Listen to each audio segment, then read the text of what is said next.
Hello bachon, let us read this question. The question is find the equation of a plane passing through the point 2 minus 1 5 and perpendicular to this plane and parallel to ये वाली line, that is x plus 5 by 3 equals to y plus 1 by minus 1 equals to z minus 2 by 1.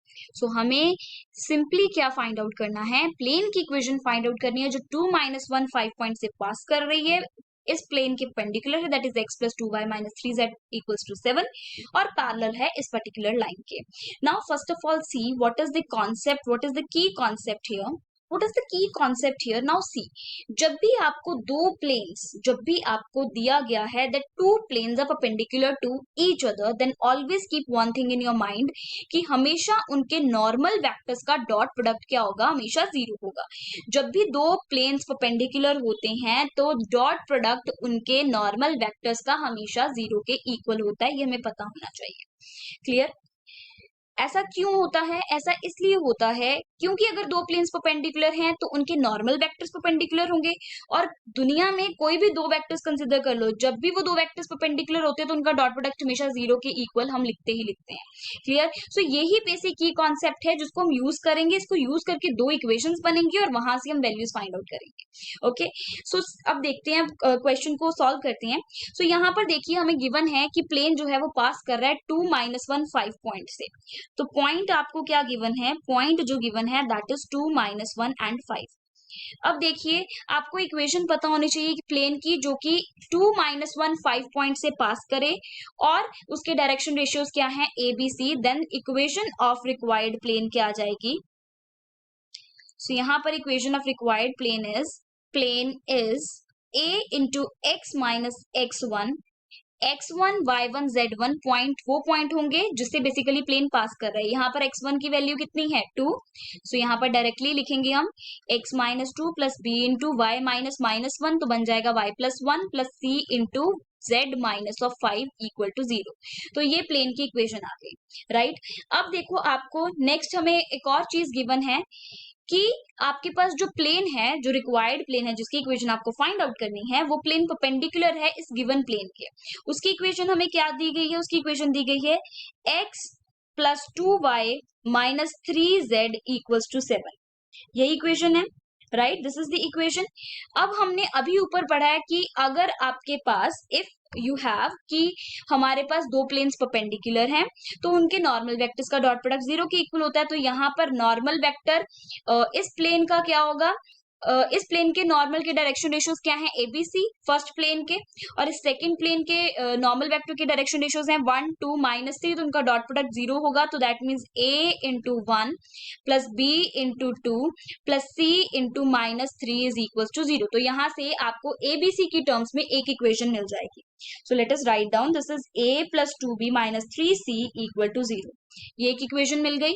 अब now आपको एक और given है, एक और आपको सिचुएशन गिवन है.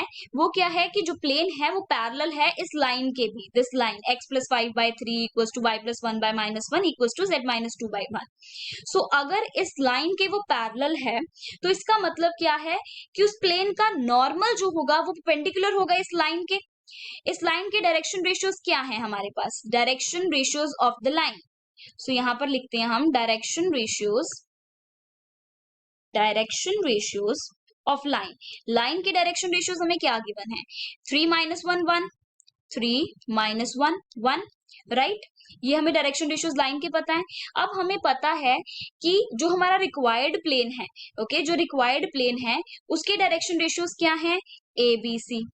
राइट, ये डायरेक्शन रेशियोज है रिक्वायर्ड प्लेन के. अब क्योंकि उस जो रिक्वायर्ड प्लेन है उसका नॉर्मल और ये जो लाइन है ये दोनों आपस में क्या है, परपेंडिकुलर है. सो इसका मतलब उनका डॉट प्रोडक्ट भी, उनके नॉर्मल वेक्टर्स का डॉट प्रोडक्ट भी जीरो होगा.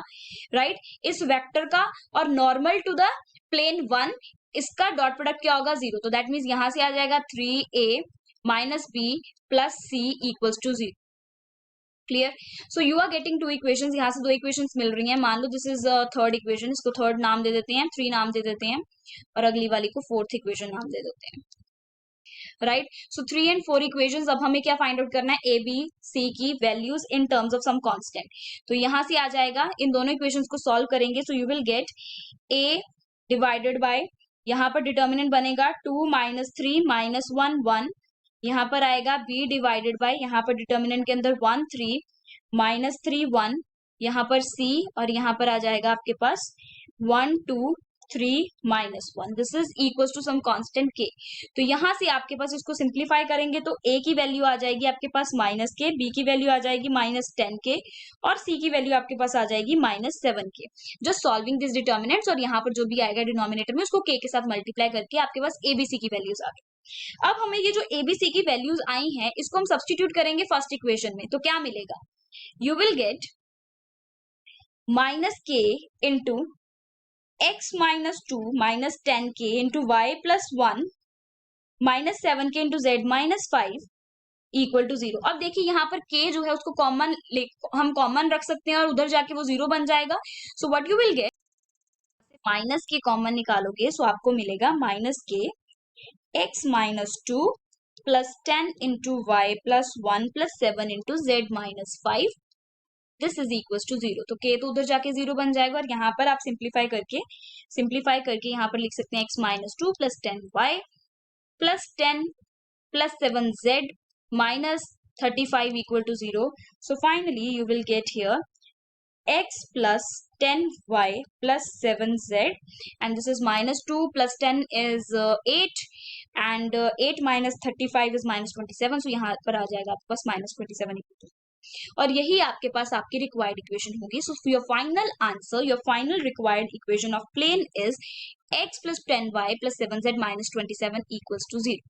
Hope you understood the explanation of this question. Thank you and best of luck.